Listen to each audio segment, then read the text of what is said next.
प्रणाम दोस्तों, स्वागत है आपका मेरे इस YouTube चैनल साहित्य सागर में। आज मैं आपके लिए लेकर आई हूँ ममता जी कालिया की लिखी कहानी कामयाब। हमारा घर उनके घर से सटा हुआ था।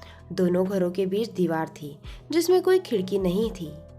काफी दिन सियासत में पापड़ बेलकर अब वे विधान परिषद के सदस्य बन गए थे। उनका एक पैर लखनऊ और एक पैर इलाहाबाद में रहता। दोस्ताना तबीयत पाई थी। अगर एक दिन को भी घर आते तो हमसे ज़रूर मिलते। कई बार ऐसा भी हुआ कि दोपहर में हमारे ही घर पर लंबी झपकी मारकर आराम कर लिया। दरअसल उनके ऊपर लखनऊ की बेगम कुछ इस कदर मेहरबान थी कि हाफिज भाई की अपनी बेगम हरदम तिनतिनाई रहती। बेगम लखनपुर ने पैसा खर्च कर उन्हें लखनपुर से विधायक बनवा दिया। हाफिज भाई लखनपुर खास से एक छोटा सा रिसाला आवाज निकालते थे, जिसकी बिना पर उन्हें पत्रकार मान लिया गया। बेगम लखनपुर जानती थी कि दो चार नेता जेब में रखकर ही वे नाम कमा सकती हैं। उनके शौहर नवाब लखनपुर लंबे अरसे से बाईं तरफ के फालिस की चपेट में थे। वे अपने कमरे में पड़े रहते या सुबह के वक्त पहिया कुर्सी से अपने बगीचे की सैर करते दिखाई देते। उनके शरीर का दायां हिस्सा ठीक था, पर वे दिन भर अपने दाएं पांव और हाथ पर जोर डालकर उस हिस्से को भी थका डालते। मालिश वाला दिन में 2 बार आकर उनकी मालिश कर जाता, लेकिन उनके अंग अंग में हर वक्त दर्द रहता। बेगम लखनपुर शौकीन महिला थी। उन्हें किस्से, कहानी, लतीफ़े और पुराने गाने सुनने का शौक था। हाफिज भाई ने उनकी यह नब्ज पकड़ रखी थी। आलम यह था कि अगर बेगम लखनपुर को रात में नींद न आती तो वे फौरन हुक्म करती, हाफिज साहब को बुलाया जाए। नवाब बिस्तर पर लेटे लेटे कान खड़े कर लेते। उन्हें नींद बहुत कम आती, और जब आती तो नींद से ज़्यादा खर्राटे आते। जैसे ही खर्राटे टूटते उनकी नींद भी खुल जाती। उन्हें घर में मेहमानों का या बाहरी आदमियों का आना पसंद नहीं था, पर हाफिज भाई के आने पर वे नहीं भड़कते। हाफिज थे ही बड़े व्यवहार कुशल। सबसे पहले वे नवाब साहब के पास बैठकर उनकी खैरियत पूछते, फिर मोहब्बत से कहते, नवाब साहब क्या लीजिएगा, पान डली या सिगरेट। हाफिज के पास चांदी की डिब्बी में मगही पान के बीड़े जोड़े में लगे होते और जेब में 120 नंबर का जर्दा। जोड़ा पान मुंह में रखते ही नवाब साहब की तबीयत मस्त हो जाती। इसके बाद दीवान खाने में हाफिज बेगम लखनपुर के लिए किस्सों की पिटारी खोलकर बैठ जाते। बेगम लखनपुर हंसते हंसते लोटपोट हो जाती। कई बार के सुने हुए किस्से भी वे उसी शिद्दत से सुनती। आखिरकार हाफिज की आंखें झपकने लगती। वे उठ जाते, चलते हैं बेगम, शब्बा खैर। हमने भी हाफिज भाई से बेशुमार लतीफ़े सुन रखे हैं। सुनाते वक्त वे खुद भी अपनी बात का खूब लुत्फ़ उठाते हैं। उनकी बुलंद आवाज़ में मामूली बातें भी गैर मामूली लगती। शाम के वक्त कभी कभी वे हमारे घर में विस्की के 2-1 पेग भी ले लेते। ऐसे दिन में वे अपने किस्सों में खुद को शहसवार बना लेते। वे भूल जाते कि एक बार पहले भी यह किस्सा दूसरी तरह से सुना चुके हैं। इंदिरा गांधी को लोकनाथ की जलेबी पसंद थी। यह किस्सा वे एक बार फिर शुरू कर देते, जिसका अंत इस तरह होता, और आप यकीन करेंगे, मैंने सुबह 8 बजे अपने लोकनाथ भैरव जलेबी वाले को 7 रेसकोर्स रोड भेजा, कढ़ाई पौनी कनस्तर समेत। मैडम भौचक्की रह गई। उन्होंने कहा, हाफिज भाई आपका जवाब नहीं। ऐसे ही किसी लम्हे में उनके घर से बुलावा आ जाता। उनका मूड उखड़ जाता। वे झुंझलाकर अपने होठों से हटाकर सिगरेट कुचल देते। वे कहते, पता नहीं क्यों बेगम के सामने जाकर मेरी शराब पानी बन जाती है। हाफिज की बेगम उनका विलोम थी। कहने को तहमीना हमारी पड़ोसी थी। उनसे हमारा मिलना जुलना नहीं के बराबर था। उनका ज़्यादा वक्त अपनी बेटियों की या अपने रक्तचाप की देखभाल में कटता। बगल की धोबी गली में उनकी बहन सईदा रहती। खाली वक्त वे वहीं काटती। हम इस मोहल्ले में नए आए थे। अल्पसंख्यकों से भरी इस बस्ती में हमारा ज़्यादा जोर इस बात पर था कि हम सबको बता दें कि हम छाप तिलक वाले हिंदू नहीं और हमारा सबसे पसंदीदा शायर गालिब है। तो सबसे अजीज गायक मोहम्मद रफ़ी और तलत महमूद, दिलीप और मीना कुमारी हमारे दिल पर राज करते रहे हैं। और इन दिनों हम कुरान पाक का हिंदी तर्जुमा पढ़ रहे हैं। हाफिज हमसे कहते हैं, अमा तुम कट्टर नहीं हो, यह साबित करने में अपनी जान क्यों हलकान करते हो? यह क्यों नहीं साबित करते कि तुम भी हम जैसे इंसान हो? हम उनकी बातों के कायल हो जाते। इधर जब से मुल्क में आतंकवाद बढ़ा, हर विधायक को एक एक अंग रक्षक मिल गया था। उसका काम था परछाई की तरह विधायक के पीछे पीछे रहना। हाफिज को भी शेडो मिला। जब वे इलाहाबाद आते, शेडो उनके साथ आता। सुबह के वक्त हाफिज अपनी भारी भरकम आवाज़ में पुकारते, शेडो अंदर जाकर देखो, चाय बन गई हो तो हमें भी ला दो, खुद भी पी लो। तभी विधायक अपने शेडो से खाना भी बनवाते। हाफिज कहते, अरे ये पंडित हमें दाल भात के सिवा क्या पका कर खिलाएगा, खाना तो हम अपनी बेगम के हाथ का ही खाएंगे। उनकी प्यारी बेगम तहमीना के माथे की त्योरियां इस बात से भी ज़रा सीधी नहीं होती। वह बावर्ची खाने में पसीना पोंछती हुई बड़बड़ाती, मुफ्त की नानबाई मिली हुई है इन्हें, खुद दुनिया जहान में घूमे, हमें बेटियों की आया बनाकर रखा है। उनके घर में पैसों की खींचतान नहीं थी। अक्सर तहमीना रानी मंडी के सुनारों की दुकान पर दिख जाती। अगर कभी हमारी नज़र पड़ जाती तो फौरन कहती, 2 बेटियां ब्यानी हैं, इनके लिए तो 2 टोकरी जेवर भी कम पड़ेंगे। हाफिज 2-1 दिन से ज़्यादा घर पर नहीं टिकते। जाते हुए हमसे कहते, घर के बिस्तर पर नींद नहीं आती, रेल की ऐसी आदत पड़ गई है कि गाड़ी में सवार होते ही सो जाता हूँ। हाफिज की दोनों बेटियां सना और सुबुही बेहद शौक और खूबसूरत थी। सना इतनी गोरी थी कि उसके माथे की नीली नस हमेशा झलक मारती रहती। सुबुही भी आकर्षक थी, लेकिन कुछ कम गौरी। सना चुप्पा थी तो सुबुही बातूनी। वह कहती, पापा मम्मी सना आपा की चाहे जितनी तारीफ करते रहें, दुनिया की दौड़ में तो अव्वल में ही आऊँगी। उसकी इस तेज़ी का थोड़ा अंदाज हमें भी था, क्योंकि वह अपने दोस्तों से बातचीत अपने घर के फ़ोन से न कर हमारे घर के फ़ोन से करती। उसने मुझसे कहा, आंटी अगर पूनम का फ़ोन आए तो मुझे ज़रूर बुला लीजिएगा, बस छत से आवाज़ दे देना, मैं फ़ौरन आ जाऊंगी। कुछ दिनों की बातचीत सुनने के बाद मुझे यह एहसास हुआ कि जिसे वह पूनम का फ़ोन कॉल बताती थी, दरअसल वह पूनम के भाई का फ़ोन कॉल था।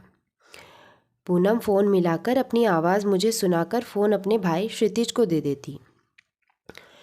मेरा ख्याल था हमें यह रात सुबुही के माँ बाप को बता देना चाहिए। कुल 10वीं कक्षा में पढ़ने वाली बच्ची अपना भला बुरा कैसे पहचान सकती है। लेकिन राजेश ने मुझे बरस दिया। दूसरों की ज़िंदगी में झांकना गलत काम है। 16 साल की लड़की अपना भला बुरा समझती है, फिर हम पर भरोसा करती है जो टूट जाएगा। कसमसाकर रह जाती मैं। अपनी तरफ से बस इतना किया कि कई बार जब पूनम का फ़ोन आया तो झूठ ही कह दिया, मैं अभी नहा रही हूँ बेटे, या बाजार जा रही हूँ। घर से दूर और अलग रहते रहते हाफिज भाई परिंदे हो गए थे। वे बाहर खूब खुश रहते। उन्हें दारुल शफा में एक फ्लैट मिला हुआ था। लखनपुर में आवाज़ दफ्तर के पीछे ही 2 कमरों में उनका रिहायशी इंतज़ाम था। वे लगातार दौरा करते, बीच बीच में इलाहाबाद आते, लेकिन घर में मेहमान जैसे बने रहते। उनसे मिलने वालों की तादाद काफ़ी थी। सभी का सरकार में कोई न कोई काम फंसता रहता। हाफिज सबके साथ मोहब्बत से बोलते, काम हो न हो, फरियादी उसके पास से खुश होकर लौटता। उनकी लोकप्रियता तहमीना के गले न उतरती। वह बेटियों को सुनाकर कहती, तुम्हारे पापा सारी दुनिया से प्यार से बोलते हैं, बस बीवी के ऊपर तोप ताने रहते हैं। सना सुबह ही चुप मार जाती। उन्हें अपने पिता से कोई शिकायत नहीं थी। पिता के सिर पर उनके सारे ऐशो आराम थे। दोनों लड़कियां अपने हेयर कट के लिए लखनऊ के शीलास पार्लर में जाती। हाफिज तरक्की करते करते विधायक से सांसद बन गए और दिल्ली पहुंच गए। उन्हें फिरोज शाह रोड पर एक शानदार बंगला मिल गया। हमारे पड़ोस का उनका छोटा सा घर मंजिल दर मंजिल ऊंचा होता गया। उनकी बीवी अधेड़ होती गई, उनकी बेटियां जवान होती गई। हाफिज भाई की कामयाबी का चर्चा जिस वक्त चलता, लोग पहले उनकी तारीफ़ों के पुल बांधते, फिर आवाज़ दबाकर कहते, उनकी पीठ पर लखनऊ की बेगम सलमा का हाथ रहा। उन्हीं की बदौलत उनका यह टूटा फूटा खपरेला मकान आज 3 मंजिला इमारत बन गया। लखनपुर खास की हवेली सलमा बेगम ने पूरी तुड़वाकर नए सिरे से बनवाई। हाफिज भाई ने रातों रात ट्रकों में भरवाकर सारा संगमरमर, फर्नीचर, यहाँ तक कि बाथरूम की होज और टंकियां भी रानी मंडी पहुंचवा दी। अंदर किसी को जाने की इजाज़त नहीं है, पर सुना है कि उनका मकान एकदम महल बन गया है। जितना यह सच था उतना यह भी सच था कि इस महल में रानी और 2 राजकुमारियां कैद में पड़ी बुलबुलें थीं। तहमीना का अपनी बड़ी बहन सईदा के घर उठना बैठना था। सईदा के शौहर की 3 साल पहले तपेदिक से मौत हो चुकी थी। उनके दोनों बेटे मिलकर धोबी गली में ही पतंगे बेचने का काम करते। इस काम में कमाई खास नहीं थी, पर उनका दिल लगा रहता था। सईदा को वहम था कि ज़्यादा मेहनत वाले कामों में फंसकर कहीं नदीम और फ़हीम भी अपने बाप की तरह तपेदिक के मरीज न हो जाए। नदीम और फ़हीम अपने हाल पर खुश थे। मोहल्ले के लड़के उन्हें छोटे मियाँ बड़े मियाँ कहकर इज्जत बख्शते और सलाम करते। शाम के वक्त वे अपनी दुकान पर कैरम के जवाबी मैच करवाते। मोहल्ले की लड़कियों की जासूसी करना, लखन पान वाले के अड्डे पर खड़े रहना और नए लड़कों को पतंग के दावपेच समझाना उनके अहम काम थे। उनकी पढ़ाई 9वीं क्लास से आगे नहीं बढ़ पाई, क्योंकि तभी प्रदेश भर में नकल विरोधी अध्यादेश जारी हो गया। नदीम और फ़हीम ने खत्री पाठशाला से 10वीं का परीक्षा का फॉर्म भरा, लेकिन ऐन इम्तिहान के दिन दोनों घर पर बैठ गए। माँ को समझा दिया कि बड़ा खराब कानून पास हुआ है इस बार। हॉल में बैठकर जो दाएं बाएं देखा तो हथकड़ी पड़ जाएगी, जमानत भी नहीं होगी, सीधे हवालात। सईदा आपा घबरा गई। उन्होंने दोनों बेटों की बलाएं उतारी और कहा, चलो हमें कौन सी नौकरी करवानी है, हमारे चिराग सलामत रहे बस। सईदा की हार्दिक अभिलाषा थी कि नदीम का ब्याह हाफिज की बड़ी बेटी सना से हो जाए, लेकिन एक तो सना नदीम से 8 माह बड़ी थी, दूसरे बीए के आखिरी साल में बैठने वाली थी। फिर तहमीना भी इस रिश्ते को नकार चुकी थी। उसका ख्याल था सना का रिश्ता किसी शाही खानदान में होगा। सना इस बार अपने घर आई तो तिनतिना रही थी।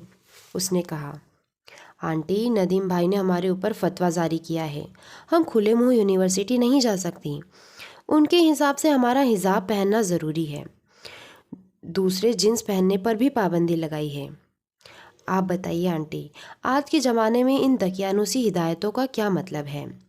मैंने तो अम्मी से कह दिया, जींस इतने मोटे कपड़े की होती है कि आराम से निकल जाए। सबसे बड़ी बात है, पाबंदियां लगाने वाले नदीम भाई आखिर होते कौन हैं? तुम्हारे रिश्तेदार हैं और तुम्हारी अम्मी इस रिश्ते को निभाती भी है। तो फिर अम्मी पर लगाए ना पाबंदी। पापा ने हमें कभी नहीं रोका। पापा कहते हैं चाहे जो करो, बस पढ़ाई में अव्वल आओ। इन लड़कियों के पापा को कभी इतनी फुर्सत न मिली कि उनकी शादी की फिक्र करे। उनका बहुत सा वक्त संसद के सत्रों में बंधा रहता, बाकी वक्त उन्होंने बेगम लखनपुर के हवाले कर दिया। सना और सुबही और उनकी माँ तहमीना के अपने अपने तहखाने बनते गए। पहले मुहर्रम और चहल्लुम पर ये माँ बेटियाँ खाली वक्त में मरसिए और नोहों का रियाज किया करती थी। इन्हीं के इमाम बाड़े से जुलूस उठा करता। जुलूस अब भी उठता, लेकिन अब वे स्टीरियो पर मरसिए का कैसेट लगाकर खुद अंदर वाले कमरे में इकट्ठी बैठकर पाकिस्तानी धारावाहिक देखती रहती। हाफिज के आने पर तहमीना फिर 5 वक्त की नमाज पढ़ने लगती। हालांकि जानमाज कहाँ पड़ा है या ढूंढने में काफ़ी मशक्क़त करनी पड़ती। अगर लड़कियों को यूनिवर्सिटी में देर हो जाती तो तहमीना घर आए शोहर को सफाई देती। आजकल दोनों बहनें लाइब्रेरी में बैठकर पढ़ाई करती है। आप ही सोचिए, ऐसी मोटी मोटी किताबें कैसे तो उठाकर लाए। हाफिज भाई के आने की खबर अक्सर पहले ही अखबारों में छप जाती। तरह तरह के फरियादी घर के चक्कर काटने लगते। फल, मेवा, मिठाई की डलियां पहुंचने लगती। लड़कियां अपने रंग बिरंगी कपड़े और जींस जैकेट सब उठाकर रख देती और एकदम दकियानुसी सलवार कमीज धारण कर लेती। तहमीना अपने बाल मेहंदी से रंग लेती। नसीबन और हाजरा तीनों डोरियों पर रगड़ रगड़ कर पोछा लगाती। 2 दिन की मेहनत में उनका मकान इंस्पेक्शन बंगलो जैसा संवर जाता। हम भी अपने कमरे में तख्त की चादर बदल लेते, बिखरे हुए एलपी समेटकर एक जगह चिन देते और स्टीरियो को झाड़कर चमका देते। कभी कभी हाफिज भाई राजेश को समझाते, अम्मा तुम अदीब हो, पत्रकार हो, यह सब तो ठीक है, पर तुम्हें थोड़ा प्रैक्टिकल होना चाहिए। अफसाने लिखने से पेट नहीं भरता, तुम्हें कोई रोजगार करना चाहिए। कल को घर में बच्चे होंगे तो खर्चे बढ़ेंगे, जिम्मेदारियां बढ़ेगी। राजेश के अंदर अपनी आलोचना सुनने की बर्दाश्त नहीं थी। वह पलटकर कहता वह पलटकर कहता, हाफिज भाई आप पैसों को बहुत बड़ी ताकत समझते हैं और कामयाबी को दौलत। मैं कलम की ताकत को इस सबसे ऊपर मानता हूँ। तुम्हारी उम्र में मेरे भी ऐसे ही ख्यालात थे, पर हालात ने मुझे काफ़ी सबक सिखाए। जब मैं सिर्फ खबर नवीसी करता था, मेरी बच्चियां दूध को तरस जाती थी। मैंने तभी तय कर लिया कि कामयाबी हासिल करके रहूँगा। हाफिज हमें कामयाबी का ककहरा सिखाते। राजेश तुनक्कर कहता, कामयाबी और तसल्ली के बीच मैंने तसल्ली चुनी है। तसल्ली बड़ी तकलीफ देह होती है। आप पत्थर की तरह एक ही जगह पड़े रह जाते हैं। बरखुरदार अपनी पिटारी से बाहर निकलकर देखो, दुनिया किस रफ्तार से बढ़ रही है। ऐसे बहस वाले दिन हमें नागवार लगते। हाफिज अपने आप को बेहद कामयाब इंसान मानते। उनकी नसीहत पर तहमीना ने यह टोटका अपना रखा था कि जब भी वे घर आते, वह तेल का भरा चौड़ा कटोरा उनके सामने पेश करती। वे तेल के कटोरे में झांककर अपना चेहरा निहारते और आंखें बंद कर एक दुआ बुदबुदाते। उसके बाद कटोरे का तेल किसी फकीर को दे दिया जाता। अगर कभी हाफिज भाई को खांसी भी हो जाती तो उनकी बेटियां कहती, हमारे पापा को दूसरों की नज़र झट से लग जाती है। सना और सुबुही लखनऊ जाकर शीलाज ब्यूटी पार्लर में अपने बाल सेट करवाती। उनकी सलीके से तराशी गई भवें और रोम रहित रेशमी बाहें जता देती कि वे अपने रखरखाव पर काफ़ी धन और समय खर्च करती है। दो एक बार उनके शैक्षिक प्रमाण पत्र और अन्य कागजात सत्यापित करते समय मैंने देखा था कि पिता की मासिक आय के कॉलम में वे मात्र 1,000 रुपये लिखती है। विधायक की यही निर्धारित आय होती होगी। इतनी आय में हाफिज 2 घरों और 2 बेटियों का खर्च कैसे उठा रहे हैं, जबकि इतने पैसों में एक घर चलाना भी आसान नहीं था। ये और कुछ अन्य सवाल ऐसे थे जो हमेशा हवा में लटके रहते। ये पूछे नहीं जा सकते थे। इनमें लोगों के दिमागी मिर्च मसाले मिल जाने पर तरह तरह की अफवाहें पैदा होती। एक अफवाह थी कि लखनपुर खास की हवेली टूटने के वक्त वहाँ का शाही खजाना हाफिज के हाथ लग गया, उसी के जलवे नजर आते हैं।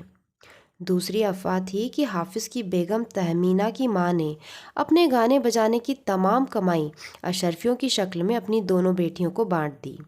उसी की बरकत दिखाई दे रही है। रानी मंडी की खासियत यह थी कि वहाँ हर मकान और परिवार के साथ कोई न कोई पुराना किस्सा नत्थी था। यहाँ के बाशिंदे अपने बाप दादा की शान बान के किस्सों के सहारे अपनी मौजूदा बदहाली काट लेते। बहुतों को यहाँ नवाब कहकर पुकारा जाता, जबकि इस गली में कोई नवाब परचून की दुकान चलाता तो कोई चाय बिस्कुट की।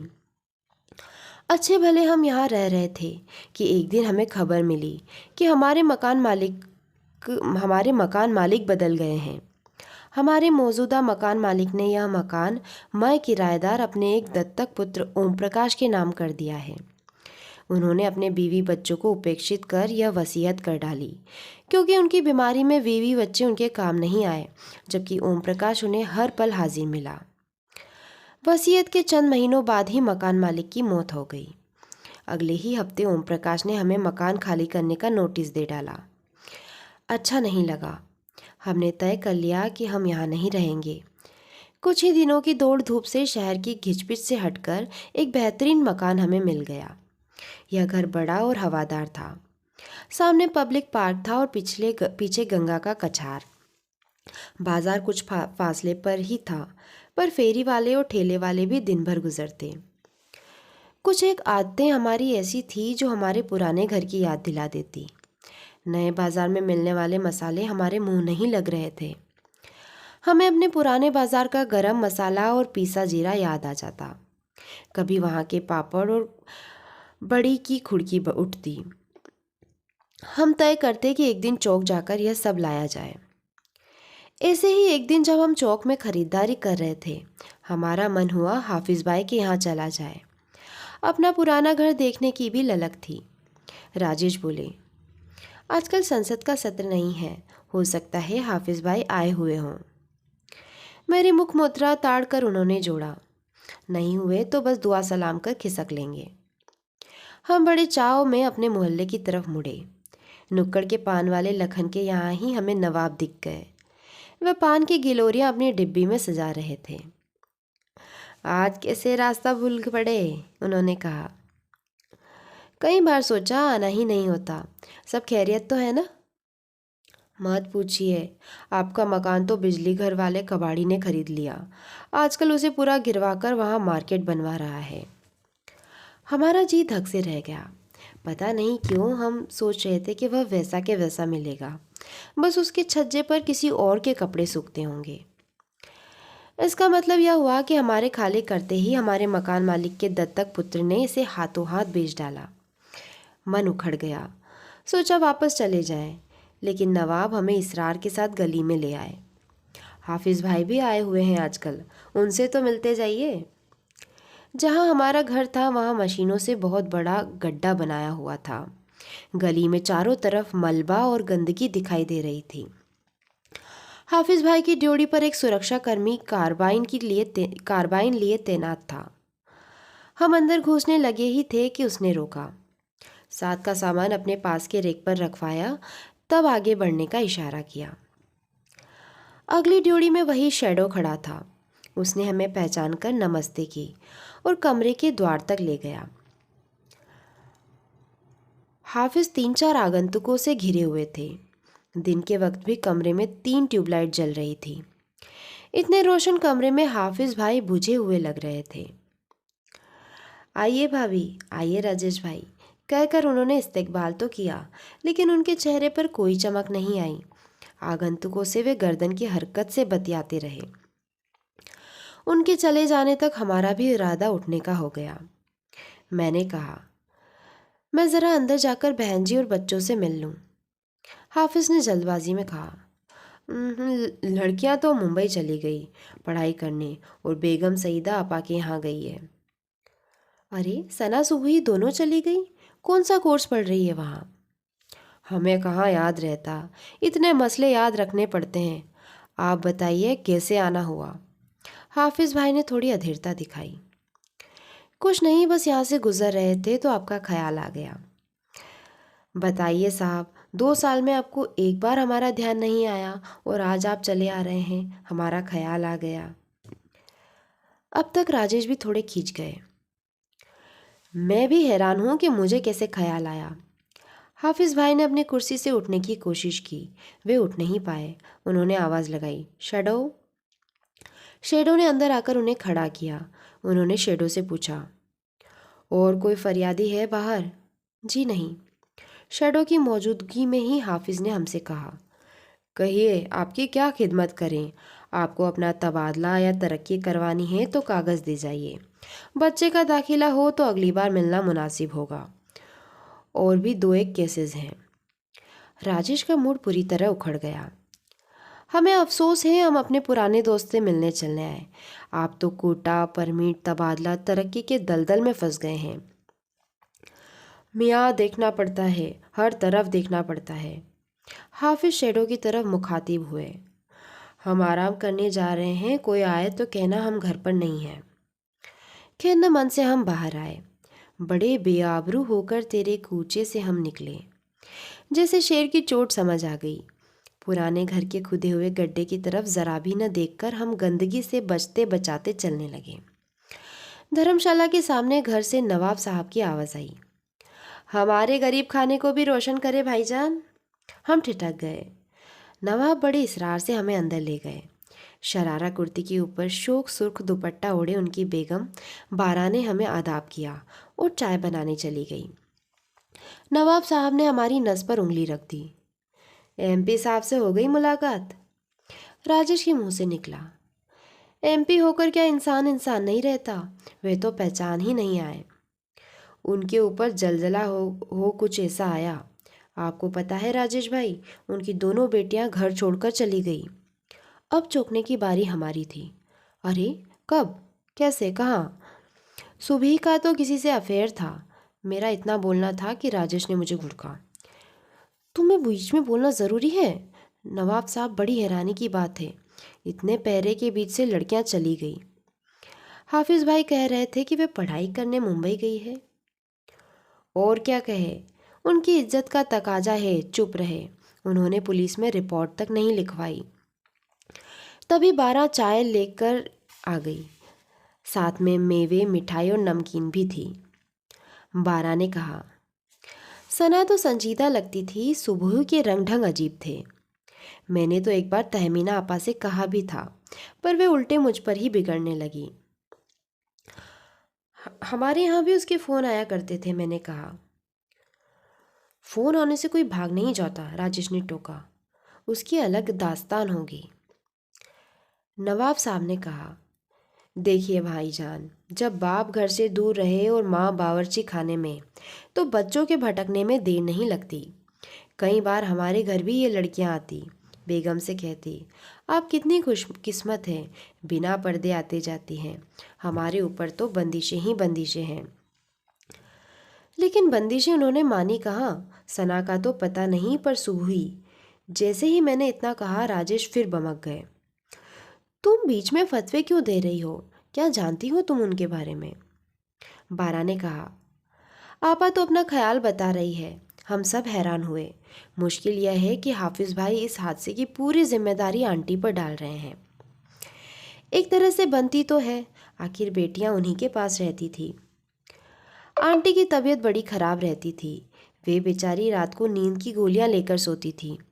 उन्हें क्या पता बेटियां क्या कर रही है। क्या हो गया उन्हें? एंग्जाइटी न्यूरोसिस, 12 ने बताया। उन्हें हर वक्त दो फिक्रें खाए जाती। पहली यह कि उनके शौहर दूसरी शादी न कर लें, दूसरी यह कि लड़कियों की शादी कैसे होगी। इतनी खूबसूरत और ज़हीन लड़कियों की शादी में क्या दिक्कत थी? आप नहीं जानते, हमारे सैयदों में पढ़े लिखे नई रोशनी वाले लड़के ढूंढना आसान नहीं। ऊपर से हाफिज भाई की मसरूफियत। भाभी साहब को हर वक्त तनाव रहता था।